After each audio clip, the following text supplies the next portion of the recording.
नमस्कार दोस्त, मैं तुम्हारे पिंटू सर एमजीएस में आप सभी का स्वागत है। दोस्त, इस सीरीज में हम लोग कक्षा 12 मैथ सब्जेक्ट के उन छोटे छोटे क्लासों के माध्यम से महत्वपूर्ण प्रश्नों के बारे में चर्चा करते हैं जो हमारे बोर्ड एग्जाम की दृष्टि से बहुत ही ज़्यादा इम्पोर्टेंट होते हैं। यानी दोस्त, हम लोग इस क्लास में इस सीरीज के साथ उन्हीं प्रश्नों का सिर्फ चर्चा करेंगे जो हमारे बोर्ड एग्जाम में आने की ज़्यादा संभावना होगी, यानी सीधा बोर्ड एग्जाम में इसका टारगेट होगा। तो आप शुरू से लेकर अंत तक दोस्त इस सीरीज से जरूर जुड़िए। यह सीरीज आपके लिए बहुत ही ज्यादा फायदेमंद साबित होगी, जो कम समय में ज्यादा कंटेंट के साथ अच्छी प्रकार से रिवीजन कराएगी। ठीक है, तो आप शुरू से लेकर अंत तक जरूर जुड़िए। यह सीरीज 110% आपको सुविधाजनक होगी, आपको ज्यादा से ज्यादा बेनिफिट करेगी कम समय में। ठीक है, तो चलिए आज इस क्लास में हम लोग एक क्वेश्चन के साथ है दोस्तों, करा किसी वर्ग आव्यूह के सारणिक का मान। यानी दोस्त, हमें यहाँ कोई वर्ग आव्यूह है, उसके डिटरमिनेंट यानी सारणिक का मान कैसे निकाला जाएगा, इसके बारे में हम लोग यहाँ चर्चा करेंगे। ठीक है, तो दोस्तों कोई भी वर्ग आव्यूह होगा तो ध्यान दीजिएगा, पहले बात तो वर्ग आव्यूह का मतलब ये होता है कि वह आव्यूह जिसमें पंक्ति और स्तंभों की संख्या बराबर होगी। ठीक है, वर्ग आव्यूह के डिफिनेशन होता है। ठीक है, लेकिन दोस्त ध्यान दीजिएगा, वर्ग आव्यूह में हमको उसी आव्यूह का मान निकालने को कहेगा जो या तो 2x2 कोटि का होगा या 3x3 कोटि का, यानी जिसमें 2 पंक्ति 2 स्तंभ या 3 पंक्ति 3 स्तंभ होंगे।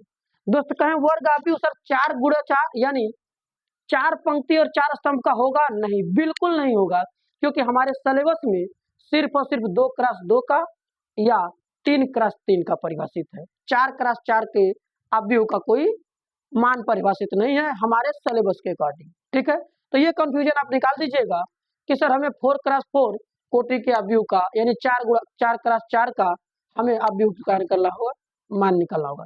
4x4 का हमें मान नहीं निकालना है। ठीक है, हमें जो भी मान निकालना होगा 2x2 का या 3x3 का।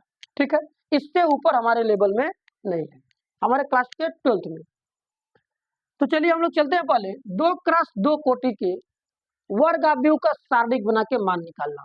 तो दोस्त सबसे पहले तो आपको ध्यान ये देना है कि कोई वर्ग आव्यूह है, आव्यूह को हम लिखने का तरीका जानते हैं कि सर आव्यूह के अवयवों को 2 बड़े कोष्टक के बीच में लिखते हैं, याद रखिएगा। लेकिन दोस्त यदि सारणिक कहेगा तो याद रखिएगा, सारणिक के अवयवों को 2 ऊर्ध्वाधर लाइनों के बीच में लिखते हैं। यानी सबसे पहले हम आव्यूह को सारणिक बनाएंगे, कैसे? कोष्टक को तोड़ के मॉड यानी 2 खड़ी रेखा बनाएंगे। क्लियर है? बिल्कुल। तो यहाँ दोस्त हम 2 ऊर्ध्वाधर रेखा के बीच में लिखेंगे A11, A12, A21 और A22। ये हमारी सारणिक बन गई 2 लाइनों के बीच में। ठीक है दोस्त, अब ध्यान दीजिएगा, आपको वहां एक मान देगा, संख्या देगा, लेकिन दोस्त यहाँ हम अवयव की पोजीशन लिखे हैं। पोजीशन का मतलब क्या होगा? ध्यान दीजिएगा, A11 का मतलब यह है कि कोई आव्यूह में अवयव A है, उसका पहला पंक्ति पहला स्तंभ का अवयव यहाँ है। A12 का मतलब क्या है? पहली पंक्ति दूसरे स्तंभ का अवयव है। A21 क्या है? दूसरी पंक्ति पहले स्तंभ का अवयव है। A22 का मतलब है दूसरी पंक्ति और दूसरे स्तंभ का अवयव है। यानी दोस्त यहाँ हमें अवयव में कोई वैल्यू नहीं लिया है, सिर्फ अवयव का नाम और पोजीशन लेके हम लोग विस्तार करना जानेंगे। A12 A21 जो भी कहा है, नंबरिंग जो है उसमें पहला मान पंक्ति के लिए और दूसरा मान स्तंभ के लिए। क्लियर है? बिल्कुल। अब दोस्त चलिए हम प्रसार करते हैं, ध्यान से देखिएगा। तो पहला कदम यह है कि सर आव्यूह 2 बड़े कोष्टक के बीच में लिखा गया है, तो उसको तोड़ करके सारणिक यानी 2 खड़ी पाई के बीच में लिखेंगे। अब ध्यान दीजिएगा दोस्त, जो हम मान निकालेंगे, इस मान का ध्यान दीजिएगा दोस्त। मान निकालते समय 2x2 के लिए, किसके लिए? 2x2 के लिए याद रखिएगा, क्रॉस मल्टीप्लाई करके घटा देते हैं। क्रॉस मल्टीप्लाई कहें तो सर तिर्यक गुणा करके घटा दिया जाएगा, जो वैल्यू आएगी वो हमारा मान निकल के आएगा। कैसे सर? इसका गुणा आप इसमें करेंगे और इसका गुणा आप इसमें करेंगे। यहाँ दोस्त हम तीर बना के दिखा दे रहे हैं, आपको तीर नहीं बनाना है। अर्थात A11 जो गुणा करेगा A22 में, घटा देगा A21 गुणा करेगा A12।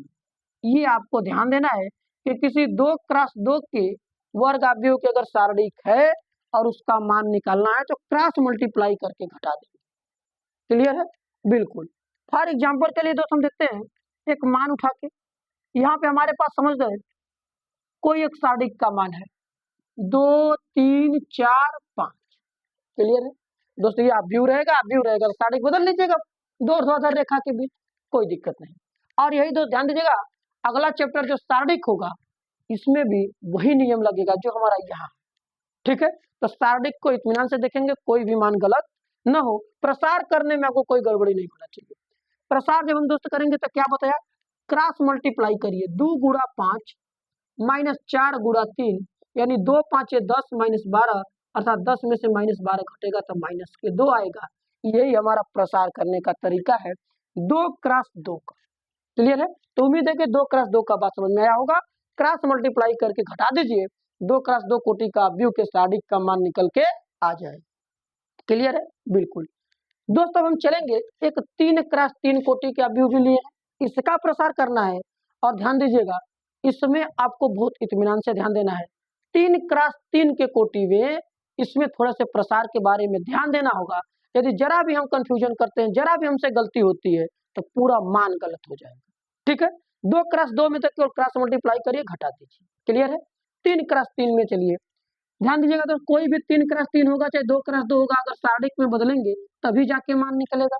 हाँ, तो इसको भी हम बदल ले रहे हैं, A11 A12 A13 A21 A22 A23 A31 A32 A33, ये हमारे अवयव को सारणिक में बदल दिया।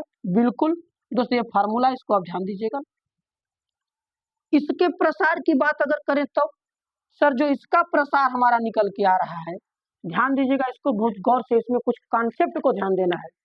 कॉन्सेप्ट है क्या? देखिए, आप सारणिक अगर 3 क्रॉस 3 में प्रसार कर रहे हैं, 3 क्रॉस 3 कोटि के सारणिक का, तो इसमें यह है कि आप किसी पंक्ति या किसी स्तंभ के सापेक्ष करिए। कहने का मतलब क्या है, कोई एक पंक्ति उठा लीजिए, चाहे पहली पंक्ति को उठा लीजिए, दूसरी को उठा लीजिए, तीसरी को उठा लीजिए, या पहले स्तंभ को उठा लीजिए, दूसरे स्तंभ को उठा लीजिए, तीसरे स्तंभ को उठा लीजिए, कोई एक पंक्ति या स्तंभ को पकड़ लीजिए, आपको प्रसार करना स्टार्ट कर देंगे। ठीक है, लेकिन दोस्त हम कहेंगे आप सिर्फ और सिर्फ या तो पहली पंक्ति को उठाइएगा या तो पहले स्तंभ को उठाइएगा। ये बात आपको ध्यान देना है, इन्हीं दोनों से काम करिएगा, बीच में जाने की आपको आवश्यकता नहीं है। क्लियर? तो दोस्तों पहली पंक्ति के सापेक्ष हम, यानी हम लिख सकते हैं R1 के सापेक्ष प्रसार। कहेंगे सर पेपर में लिखना होगा? नहीं, डायरेक्ट मान लिख दीजिए, कोई दिक्कत नहीं है। अब प्रसार क्या होगा इस बात को जिक्र करेंगे। प्रसार जो होगा दोस्त, R1 में पहला अवयव क्या है? A11। ध्यान से सुनिएगा, जब दोस्त आप पहली पंक्ति के साथ, R1 का मतलब रो 1, यानी 1 वाला रो, पहली पंक्ति, तो पहली पंक्ति के हम पहले अवयव को पकड़ा। इसका रूल क्या है, जिस अवयव को आप उठाते हैं उस अवयव की पंक्ति और स्तंभ दोनों छोड़ देना होगा। क्या करना होगा, जिस अवयव की जिक्र होगी उसके पंक्ति और स्तंभ दोनों को छोड़ दिया जाएगा। यानी इसकी पंक्ति ये और इसका स्तंभ ये छोड़ेंगे तो ये 4 अवयव बचेंगे, और 4 अवयव से हम जानते हैं 2 क्रॉस 2 कोटि के सारणी का निर्माण होता है।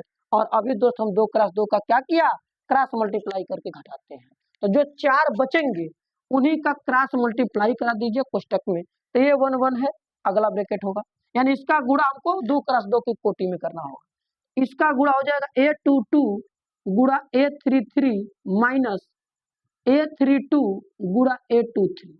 पहले अवयव का बात हुआ।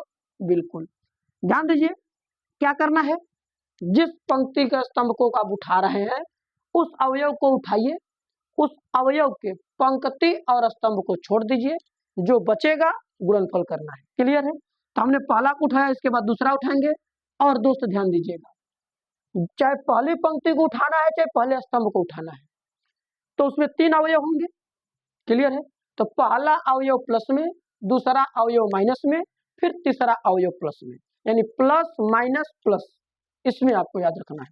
तो दूसरा माइनस में उठाएंगे, A12 गुणा करेगा। अब A12 ये है तो इसका स्तंभ ये कट जाएगा, इसकी पंक्ति ये कट जाएगी, 2 अवयव यहाँ बचेगा, 2 अवयव यहाँ, तो इसका क्रॉस मल्टीप्लाई कराइए, घटा दीजिए। A21 गुणा A33 A33 माइनस में A31 गुणा A23, क्या A31 गुणा A23 इसका हो गया, कहेंगे बिल्कुल सर। अब तीसरा पहले पंक्ति से सापेक्ष प्रसार कर रहे हैं, पहला अवयव उठाया, पंक्ति स्तंभ छोड़ दिया, जो बचा उसका क्रॉस मल्टीप्लाई करके घटा दीजिए। दूसरे अवयव को उठाया, उसके पंक्ति स्तंभ को छोड़ दिया, जो अवयव 4 बचे उसको क्रॉस मल्टीप्लाई करके घटा दीजिए। तीसरा अवयव प्लस के साथ, वहां जगह नहीं है दोस्त, हम यहाँ लिख दे रहे हैं, इसमें कोई दिक्कत नहीं। तीसरा अवयव आपका है A13, इसका गुणा कराया जाएगा, इसकी स्तंभ ये और इसका पंक्ति ये छोड़ा जाएगा, तो ये 4 अवयव शुरू के किनारे वाले बच जाएंगे, इसका भी क्रॉस मल्टीप्लाई करिए, घटा दीजिए, यानी A21 गुणा A32 माइनस में A31 गुणा A31 गुणा A22, यही दोस्त हमारे प्रसार करने का रूल है। इसको आप ध्यान दीजिएगा, चाहे 2 क्रॉस 2 की हो चाहे 3 क्रॉस 3 की हो, यहाँ हमने दोनों की जिक्र किया है, यही दोस्त आपका प्रसार। क्लियर है? बिल्कुल। कहेंगे सर इसका एक एग्जाम्पल दे दीजिए, एग्जाम्पल एक ले लीजिए। अब जैसे हम इसका एग्जाम्पल एक देखते हैं, ध्यान दीजिएगा, छोटा क्वेश्चन, कोई सारणिक है, ठीक है, कोई सारणिक ए है, ये 3 क्रॉस 3 की है, मान लीजिए 1 2 4 2 1 3 2 1 2, इतना हमने लिख दिया, छोटा सा मान लिए। क्लियर? यदि दोस्त हम इसका मान निकालेंगे तो क्या करेंगे, R1 के सापेक्ष यानी पहली पंक्ति के सापेक्ष कर रहे हैं, पहला अवयव उठाइए, गुणा करिए, किसमें, पंक्ति और स्तंभ छोड़ देना है, एक ही रूल, 3 क्रॉस 3 की थोड़ा सा बस एक कॉन्सेप्ट है, जिस पंक्ति या स्तंभ के सापेक्ष प्रसार कर रहे हैं उसके अवयव को उठाइए, उसके पंक्ति और स्तंभ को छोड़ दीजिए, जो 4 शेष बचेंगे उसको क्रॉस मल्टीप्लाई करके घटा देना है। ठीक है, तो ये वाला कट जाएगा, ये वाला 1 का गुणा 2 में करेंगे 2, माइनस 1 का गुणा 3 में करेंगे तो। क्लियर है? दूसरा अवयव दोस्त माइनस के साथ यानी 2 गुणा करेगा, 2 वाला स्तंभ और 2 वाली पंक्ति कटा, 2 किनारे इधर 2 किनारे इधर, 2 दूना के 4 माइनस 3 दूना के 6, इन 4 माइनस 6। ठीक है, तीसरा अवयव दोस्त प्लस में, यानी 4 गुणा 4 का पंक्ति और 4 का स्तंभ कट जाएंगे, 4 अवयव ये बचेंगे, 2 1 कम 2 माइनस 2 1 कम 2, यानी 2 माइनस 2 बचेगा। क्लियर है? बिल्कुल। यानी दोस्त हमको करना क्या है, चाहे पहली पंक्ति के सापेक्ष करे, चाहे दूसरी पंक्ति के सापेक्ष करे, चाहे कोनो स्तंभ के सापेक्ष करे, चाहे पंक्ति के सापेक्ष, जिस अवयव को उठाएंगे उस अवयव में ध्यान ये देना है कि उसकी पंक्ति और स्तंभ छोड़ देना है। लेकिन दोस्त आप प्रसार करिएगा तो या तो पहली पंक्ति से या तो पहले स्तंभ से, क्योंकि उसका चिन्ह प्लस माइनस प्लस होता है। और याद रखिए, अगर दूसरी पंक्ति या दूसरे स्तंभ से कर रहे हैं, याद रखिए पहली पंक्ति या स्तंभ से करेंगे तो प्लस माइनस प्लस, और दूसरे का होता है माइनस प्लस माइनस, ये आप ध्यान दीजिए। अगर आप दूसरी पंक्ति उठाए होते तो पहला अवयव माइनस में, दूसरा अवयव प्लस में, फिर तीसरा अवयव माइनस में, लेकिन दोस्त उसको मत उठाइएगा आप पहले पंक्ति या पहले स्तंभ के सापेक्ष करिएगा, प्लस माइनस प्लस। ठीक है, तो हमने क्या किया, इसका प्रसार किया, मान निकालेंगे। अब 2 में से 3 जाएगा -1, और -1 का गुणा 1 में करेंगे तो -1, 4 से 6 जाएगा -2, -2 अगर -2 से गुणा करेगा तो +4, 2 से यहाँ -2 से 2 घट जाएगा 0, और 0 4 में गुणा करेगा तो 0। अब यहाँ देख रहे हैं -1 और 4 यदि घट जाएगा तो 3, यानी सारणिक का मान हमारे पास क्या है, 3 है। तो दोस्त आपको 2 क्रॉस 2 की सारणिक या 3 क्रॉस 3 की सारणिक होगी, उसके प्रसार के बारे में आपको ध्यान देना है। ऐसे प्रश्न आपको पूछ लिए जाते, सीधा सीधा एक तो अवयव देगा या सीधा का सारणिक दे देगा, कहेगा इसका प्रसार कीजिए या इसका मान निकालिए। तो मान निकालने को कहा, यानी हम प्रसार करेंगे। तो 2 क्रॉस 2 की होगी तो क्रॉस मल्टीप्लाई करके घटा दीजिए, आंसर आ जाए। लेकिन दोस्त यदि 3 क्रॉस 3 की है तो आपको ध्यान देना, चाहे पहले पंक्ति से करिए चाहे पहले स्तंभ से करिए, यही दोनों को उठाइएगा। अवयव का चिन्ह क्या होगा, प्लस माइनस प्लस होगा। रूल क्या है, जिस पंक्ति या स्तंभ के अवयव को उठा रहे हैं, तो जिस अवयव को उठा रहे हैं उसके पंक्ति और स्तंभ को छोड़ दीजिए, 4 अवयव शेष बचेंगे, क्रॉस मल्टीप्लाई करके घटा दीजिए। दूसरे अवयव को उठाइए, उसकी भी पंक्ति और स्तंभ को छोड़ दीजिए, 4 अवयव बचेंगे, क्रॉस मल्टीप्लाई करके घटा दीजिए। इसी प्रकार तीसरे अवयव को उठाइए, उसकी भी पंक्ति और स्तंभ छोड़ दीजिए, क्रॉस मल्टीप्लाई करके घटा दीजिए। लास्ट में सबको हल करिए, जो आपका आंसर आ रहा है प्लस में आ रहा है माइनस में आ रहा है, उससे 0 आ रहा है, कोई दिक्कत नहीं, जो आ रहा है वो इस सारणिक का मान होगा, चाहे अवयव का मान। ठीक है, तो उम्मीद है कि ये बात आपको समझ में आई होगी। ठीक है, इसको अच्छे से आप रिवाइज करिए, मान निकालने को हमारे स्टार्डिंग में देता है। ठीक है, तो क्लास कैसा रहा कमेंट सेशन में अपनी राय जरूर साझा करेंगे। अपने सभी ग्रुप में जितने तक आपका रीच है, जहां तक रीच आपकी है, उस सभी ग्रुप में आपको क्या करना है, सिर्फ और सिर्फ क्लास को शेयर करिए, जिससे कि आप सभी छोटे बड़े भाइयों का एक साथ कल्याण हो जाए, जिनके पास कम समय रहते हुए अच्छे रिवीजन का कंटेंट का तैयारी कर रहे हैं, जिनके पास समय कम है, रिवीजन करने के लिए नहीं मिल पाया है समय, उनका कोर्स सिलेबस कंप्लीट नहीं है, उनके लिए भी ये सीरीज बहुत ही ज्यादा फायदेमंद होगी। तो आप लोग इसको शुरू से लेकर अंत तक जरूर देखिए। ठीक है, हम लोग मिलेंगे नेक्स्ट क्लास में नेक्स्ट टॉपिक के साथ। ठीक है, धन्यवाद।